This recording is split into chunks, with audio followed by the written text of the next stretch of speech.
All right, welcome back. It's season 2. I'm Ginger, And I'm Brooke. and we're still here. We're changing things up from season 1. I feel like season 1 was a good starter to kind of get to know us. A lot of backstory, a lot of things like the way we feel about things, but we're going to change it around a bit now. We realized some of our favorite conversations always started with a story. The thing somebody told us at dinner, or the thing a friend confessed to us, the thing we couldn't stop talking about. So this season, we're collecting secrets, confessions, stories, and situations from real people. With permission, of course. Mm-hmm. We're going to change names and details as needed or as we feel necessary. And honestly, we have no idea what's going to show up. So we have put together a website. It's called stillhereforthetea.com. And we would love, and if I can figure out, I'll put like a QR code on our thing or a link or something like that, but it may not show up. Who knows? But in the website, you can submit your secrets. You can submit your confessions. You can submit anything that you want to tell us, either one of us. And then we will collectively share your secrets with each other and post our reactions. So please submit your secrets to stillhereforthetea.com and then tune in to find out what we think. We listen and we judge. Yes. But share responsibly. Since we don't have any listener submissions yet, we're going to start with stories from our own vault. So 2 secrets from the 2 of us, and then we'll talk about them. Do you want to go first? Do you want me to go first? I think I'll let you go first to this one. Okay.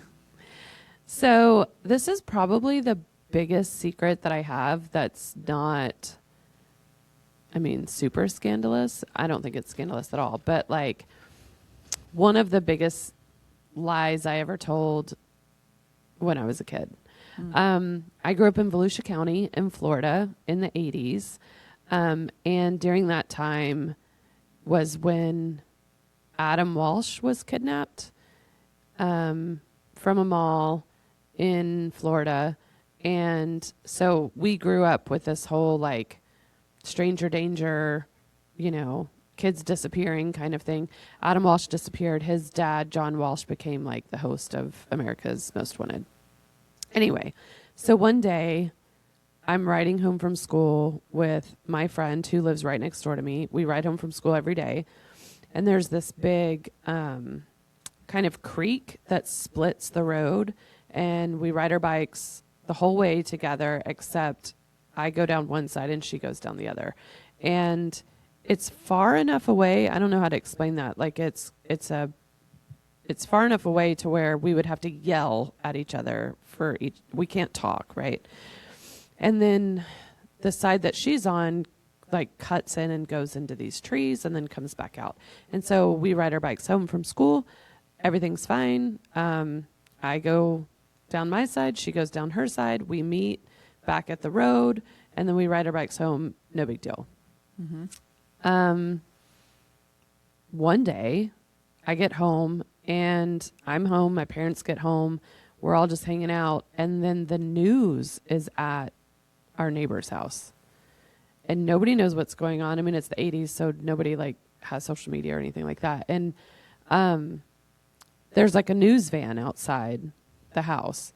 And my parents go out there to find out what happened. And they come in and they're like, "What happened to you today?"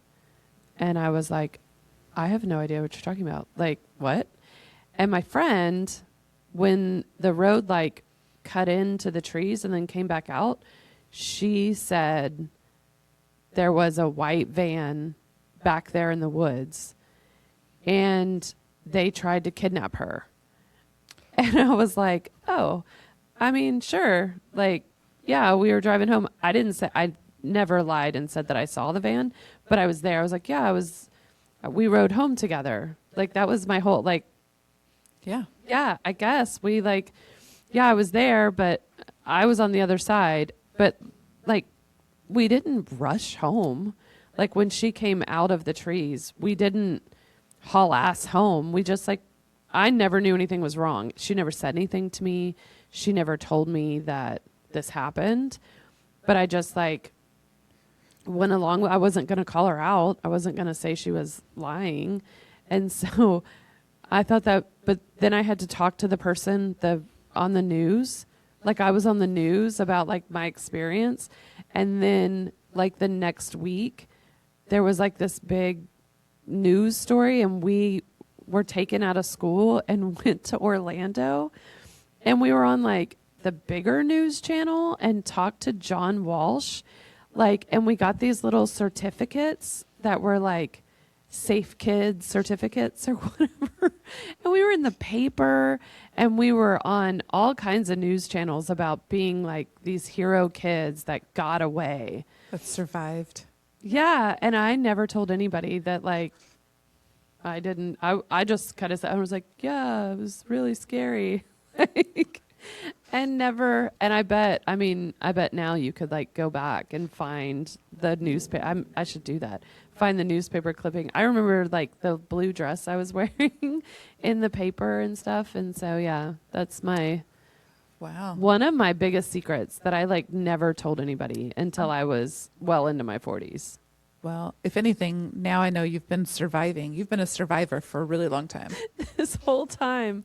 Yeah. And it's the whole, like, I mean, her story was really like, there was a white van and they offered her candy, and well, that's what our parents always warned us about. I know. And so this whole story was this like scary moment that we did this thing. And I was like, man, sure. Yeah, sure. That happened. Totally. But we got out of school and we got to go to Orlando. It's completely worth it. Yeah. Whole wild ride. Yeah. And I never told anybody. Wow. I don't think my mom knows, like, to this day, that we were totally lying. That you were fine. Yeah. But anyway, that's my secret. It's one of my biggest secrets. Man. That I'm comfortable enough to tell. I can't believe I actually don't know that story. Really? Because I thought you did. I wasn't sure. I was like, I'm going to tell this story and get your real reaction. I thought you were going to have to fake it. I might know like bits and pieces, which I think like my story is similar, like bits and pieces, but I've never been able to share like the whole thing. But yeah, man, I have a title to that story that I tell people, but it has her name in it. Oh, so can't. We'll call it Sandy the Liar. That's what we always call that story, but it's her name, and I'm removing her name. But that's what we called her too. Poor Sandy. My brother and I, we called her that our whole lives. We called her Sandy the Liar. Sandy the Liar. Yeah. Wow. So your brother knew, or he just knew? Okay. No, my brother doesn't count. My brother knows every single thing about every part of my life. Man. Yeah. Pretty good one. Way to go, Ginger. I know. I need to find the. Yeah, I do want to see that. Look that up. Yeah. I've seen pictures of you when you're little, so I would love to see like little you in your blue dress. Yeah. Oh, man. Poor little me. Surviving. If she only knew who she was going to grow up to be. Anyway. All right. Let's hear your secret. No. I mean, mine's not super exciting, but it's a story from high school. And that there were things that, like, you know, we couldn't totally share all the details of it. So, and I forget about it all the time because we could never actually tell anybody. But I think it was my senior year of high school. I was probably 18. I was with my friend. She was probably 17, almost 18. But there was a guy that my friend really liked. And the reason that it was a secret was we had a mutual friend my friend was closer to this person than I was. So for me, like, I knew she was more of an acquaintance for me, but my friend was really good friends with this person. But this guy that my friend liked was her friend's ex-boyfriend. And so there was like hey, I want to hang out with this guy, but I can't let my friend know. Scandalous. And so she was like, well, I need somebody to go with me. And so I was like, okay, fine. Like, we'll go over and we'll hang out at his house or whatever. So we're there. You know, I think it's fine. We're having a good time. it's, we're in high school, so we have a curfew. We have to be back at her mom's house by like midnight. Well, we don't leave, and we were still there. So I think we finally left around like 1 o'clock in the morning. And so, and it's on, so we live, on the other side of the lake. This guy lives across the bridge. And so it's 1 a.m. We've got to drive across the bridge. I think it was, probably January timeframe or whatever. Well, we didn't know that the bridge in the course of the hours that we were at his house had completely iced over. Oh, no. And so now it's 1 o'clock in the morning. So we can't call anybody because nobody's supposed to know that we're at this guy's house. And we can't call parents because we've stayed out past our curfew. Right. And so like we're on we're in her Jeep and we're driving across the bridge and the whole Jeep just starts sliding, and we slide and we very slowly, gently hit the side of the bridge. So she just starts freaking out. She was terrified. And so I was just like, okay, I'll drive. I'll be the one to drive. And so she's like, I can't handle it. Then yes. And, again, 17 and 18-year-old girls, nothing we're doing, we're allowed to be doing. But I also know 17 and 18-year-old you're not like drinking or anything. No. Yeah. No. We're totally sober, but it's just, Pretty princesses just on the wrong side of the bridge. we're out too late. Right. I'm saying, like, it's not a scandalous thing, but it was just then we switch. Somebody comes like flying down the bridge and almost hits me as I'm trying to like get into the driver's side. So now instead of getting home at like 1:15, it's like almost 2 a.m. Yeah. And so we had to like find a way to sneak into the house so that her mom did not know and thought that we were the good girls that we are and were home by the time she told us to be home. But it was one of those things where it was such a crazy, scary experience, but there wasn't anybody that we could tell because all of our friend groups knew the guy. Everybody kind of knew all of the situation. So it was just like we couldn't tell anybody where we were, who we were with, and then like we couldn't tell like what time. It was so stressful. But I mean, scandalous. It was not anything that we could share. But I feel like that's also not the only time that she's had me go hang out with a guy that she wasn't supposed to hang out with. Wasn't supposed to like. Yeah. Quality friendships there. Which I do have the other one that she wasn't supposed to. This is another secret. I'm sharing too. It's okay. I got another one too. But the other guy that she wasn't supposed to, I did go. He and I actually ended up hitting it off a little bit better. And so I never told her that I did actually go on a date with that guy. She never knew that. Hope she doesn't listen to this. Yeah. I mean, they didn't ever date, so. Right. But it was fine. Wow. All right. They're not scandalous. I wanted to give some like listener submission examples. And there's a list here, and one of them's I cheated at Bunko and nobody knows. And I did go to a charity event and didn't know how to play Bunko. And nobody at my table knew how to play. And so we just kept going. Every once in a while, we'd be like, I did it. And then they'd give you like a ticket. And then you like start over. We didn't know how to play. You like roll dice, and you keep rolling them until you get something. And then somebody else rolls or something. I have no idea. We just kept going. We got it, like at our table, and they kept giving us tickets. I was at a charity event. Yeah. Play Bunko. I've heard about it. Yeah. That's all I know is that a lot of older women play Bunko. Yeah.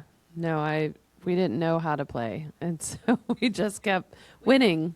And but it was like, yeah, that's how it went. It was like every once in a while a table would be like, I won. And and then they'd get a raffle ticket, and so then we'd just be like, okay, whose turn is it? It's like then somebody else would be like, I did it, and so yeah, it worked out well. I mean, we had a good time because we didn't. Because you won all night. Well, and we didn't play anything. We just sat and talked, and then every once in a while we would throw up our hands. Yeah. I also have a story about me and we'll call her Kami Fyram. We did the thing where we like tell our parents we're staying at each other's house, and then we didn't. Mm-hmm. And she had a car. And so it was great. We stayed out all night long and went to all these parties and did all this stuff. But then we had nowhere to go. Like, eventually the parties end, right? Like, eventually it's time to go home. But we couldn't go home. And so we just, like, drove out in the country and slept in our car. But then when the sun comes up at, like, 6 a.m., you still can't go home. Like, I can't show up at my house at 6 a.m. and be like, oh, yeah, we woke up and Amy dropped me off. I mean, Kami, sorry. And, yeah, and so never again did I do that. I was like, that was the worst night of my life. I mean, like, we had to sleep in our car in the summer, and yeah, it didn't. I never did that. She told her mom that she was staying at my house, and I just slept at my house. I was like, no, it's not worth it to me. I'm not going out. And then she would stay out all night, and she would come in to my window when, like, a party ended or whatever, and she was like waiting for someone to like come pick her up or whatever, and she would sneak into my window and like take a nap until somebody would come and flash their lights at my window, and then she would leave. And so she left, and I've been asleep like I would wake up when she'd come in and then when she'd leave. And so I'm laying in bed, and all of a sudden my door flies open, and my stepdad like turns my lights on, and he's standing there with a cop. And my stepdad's like, see, I told you she would be here. I told you she knows better than to sneak out. And the cop's like, I swear I saw her sneaking out of her window. And I was like, and I'm not used to the light or anything. So I'm like, what are y'all talking about? Like, and I was full on asleep. And my stepdad was like, I told you she wouldn't. She knows better than to do that. She would never. Oh, I was terrified of my parents. So I would never sneak out of my house. But yeah, it was, and the poor cop was like, I swear I saw her sneaking out of the window. And I was like, no, I would never do that. And I never told my parents either that, like, my friend Kami would always come and sneak in the window and then leave. Yeah. But not Kami the liar.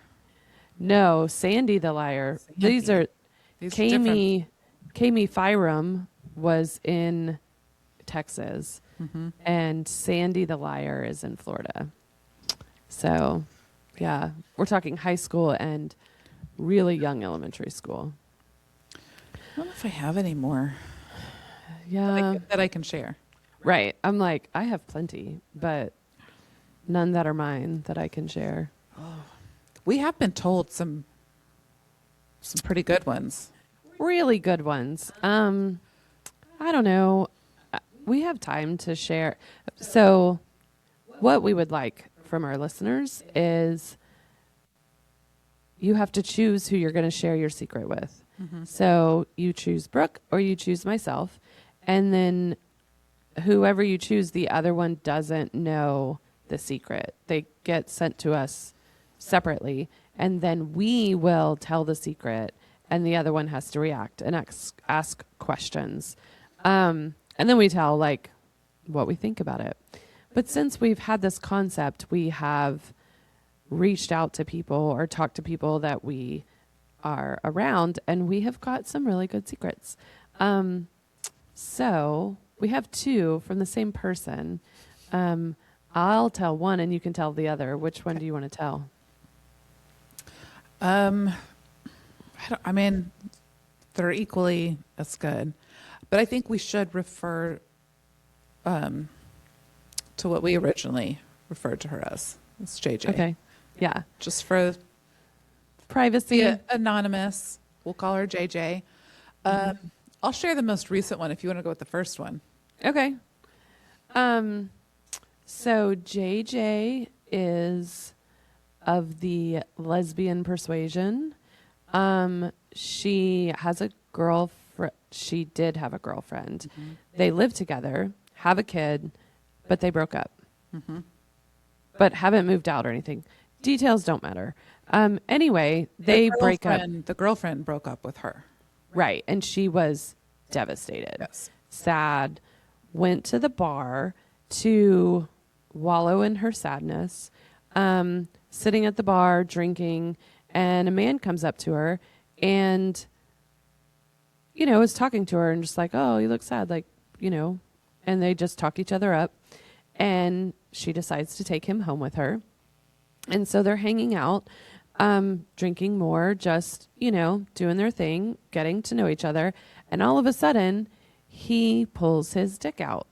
And she looks at him and she's like, well, I guess we're going to, all right, like, I'll try this.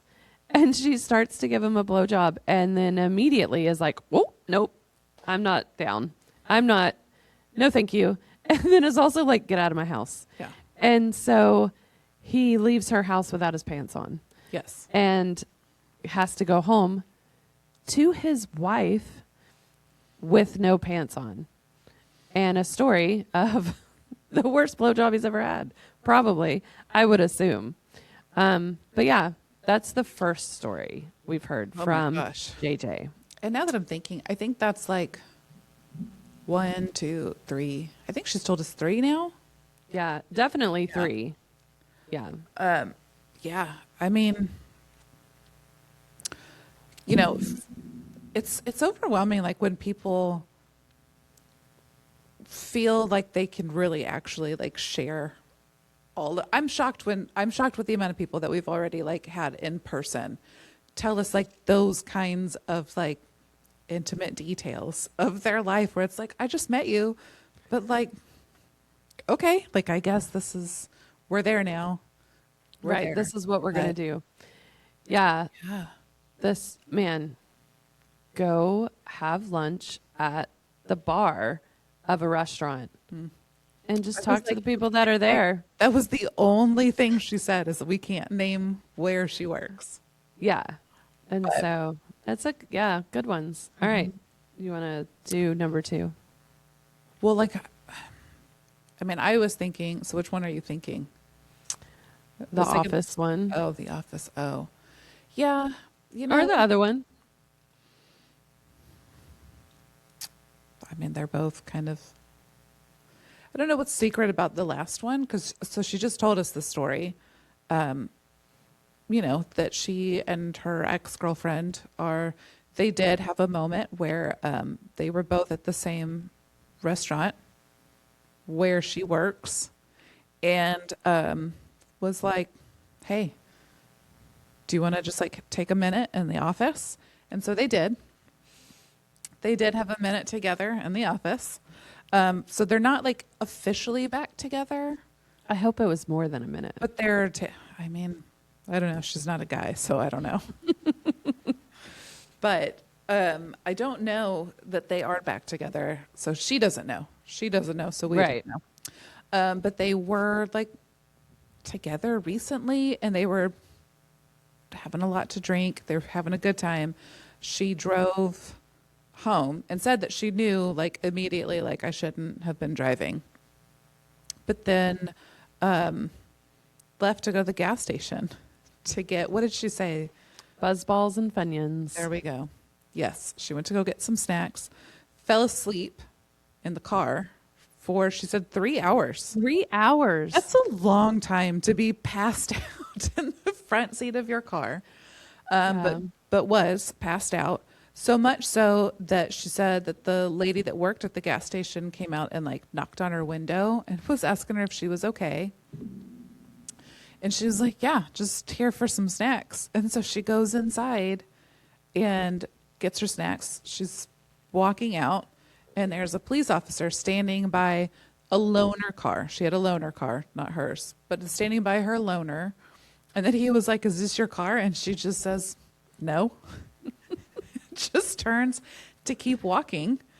So she leaves and then she's like, oh, wait. Yes. Yes, it is my car. Proceeds, I guess, to fail the sobriety test.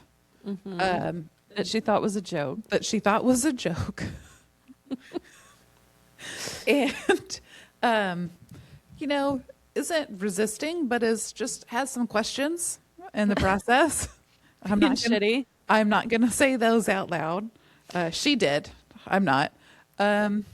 We change things for kindness. Yes. Yeah. But yeah, so she's got a court date coming up pretty soon, which apparently is also a thing in her family because she was like, I'm using the same lawyer that's helped my mom and my sister. My girlfriend, ex-girlfriend's got her own lawyer because she's got some stuff going on. And it was just like, wow, Yeah. you guys sound fun. Mm-hmm. Fun for stories. Fun for stories. I want to know what's happening in her life, but I don't want to drive in the car with her. no.